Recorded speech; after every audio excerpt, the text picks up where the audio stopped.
For my final, I'll be talking about the poem I did for my midterm called Cantar del Mio Cid, which is the poem of the Cid, and it's one of the oldest Spanish epic poems that has been preserved in its entirety.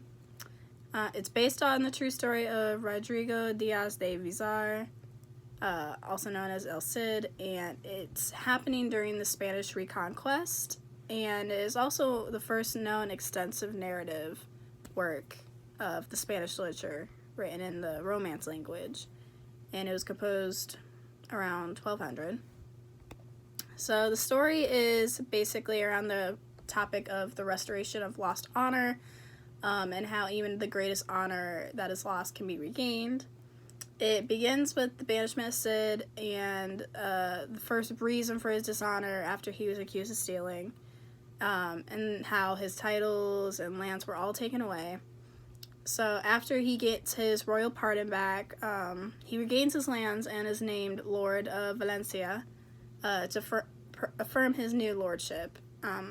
However, this does bring on another tragedy when his daughters were raped and beaten and left to die from their husbands. So this is following how the marriages were nullified in court, where the king decreed the loss of the privileges of the infants of Carrion, while Cid's daughters were then remarried to two Spanish princes to restore that lost honor. Sorry, I've been sick lately. So then it goes through the internal structure, which is following the pattern of loss restoration through the hero's honor.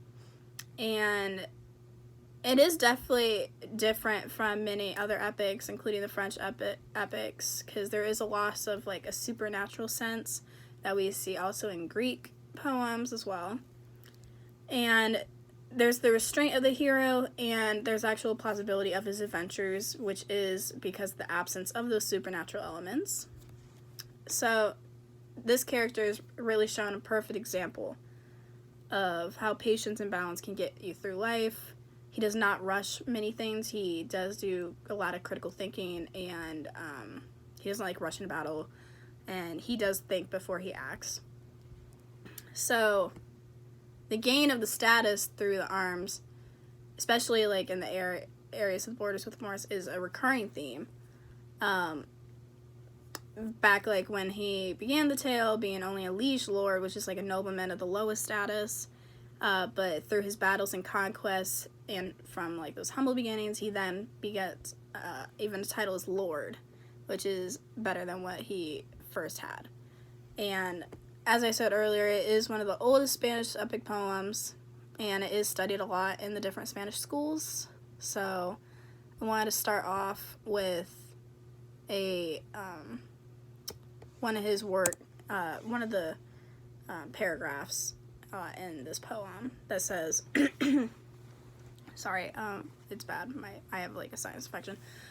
El Cid con todo su botín yet en Alacén, dejó que se enviara la tienda que dejó detrás de el Ali, irritó a los hombres de Daca, furiosos en terror fueron ellos.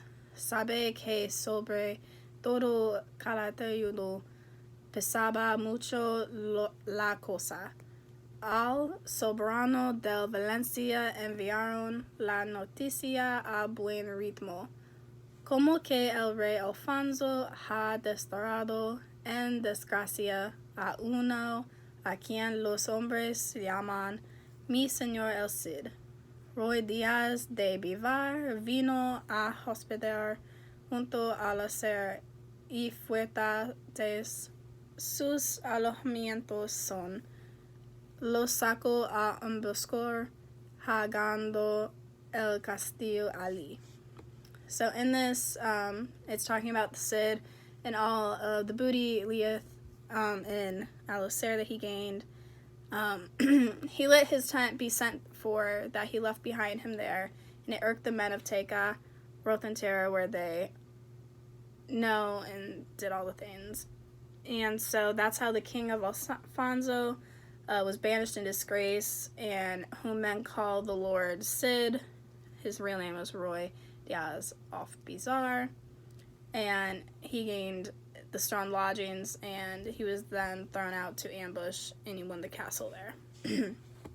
So, yeah, it was definitely a part of the poem I wanted to allocate and pick out, because there was a lot of symbolism there about how someone else is now losing their honor and placement. So, yeah. So that was my final presentation on my midterm, and hope you guys have a great semester and summer.